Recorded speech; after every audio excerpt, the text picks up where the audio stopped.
kell on 3:06 ja me otsime taksot, et minna bussi peale, mis sõidab Petrasse.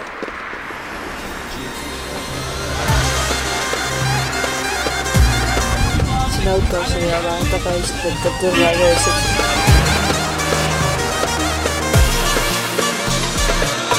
ظل العريس والشباب تغني له عريس الزين يا ام وزاغرتيله ظل العريس نادوني على عمامه يا العريس بالواجب والله قاموا ظل العريس وفرحن يا خياته وتهو قمار والحنة عادياته ظل العريس والشباب تغني له يا حلالي ويا مالي يا ربع ردوا علي يا حلالي ويا مالي يا ربعي ردوا علي والعرس زين العرسان أخذ أحلى الصبية والعرس زين العرسان وأخذ أحلى صبية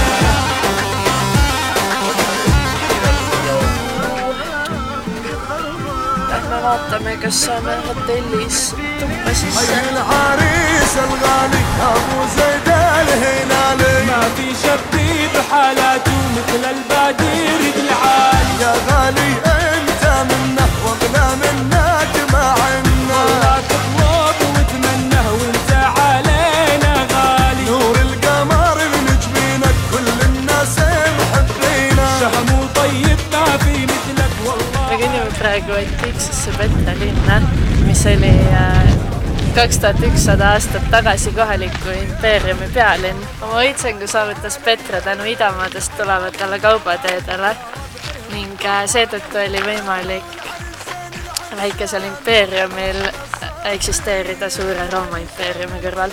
Rooma impeeriumile ei meeldinud Petra õitseng ning 1. sajandil roomlased vallutasid Petra, aga juba 4. sajandil karma tabas neid ja enamik hooneid hävis maavärinas.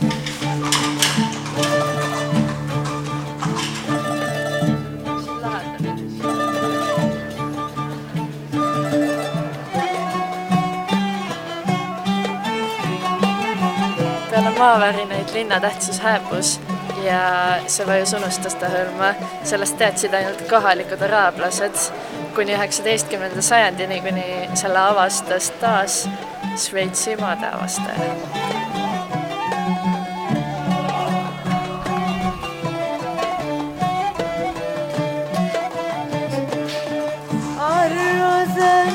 عروسنا كلي هوا فيها وش عملت الروزانة الله يجازيها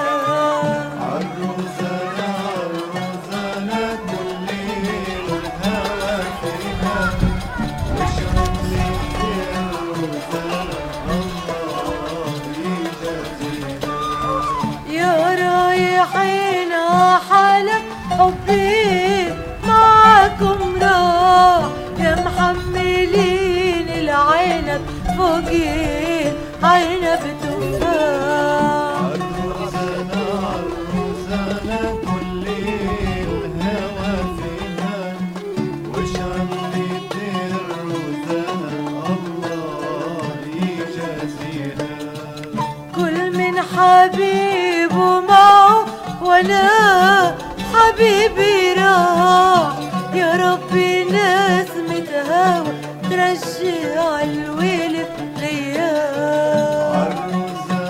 عروسنا كل الهوى فيها وش عملت الروزانة الله يجازيها حاجة تروح وتيجي ايدك على خدك تعشق بنات العرب وفلوس ما عندك عروسنا كل الهوى فيها وش عملت الروزانة الله يجازيها.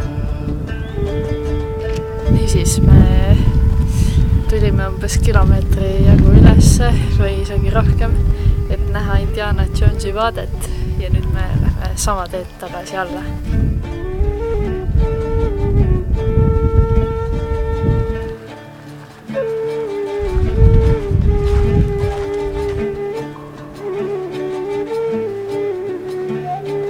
praegu uskumatu lugu.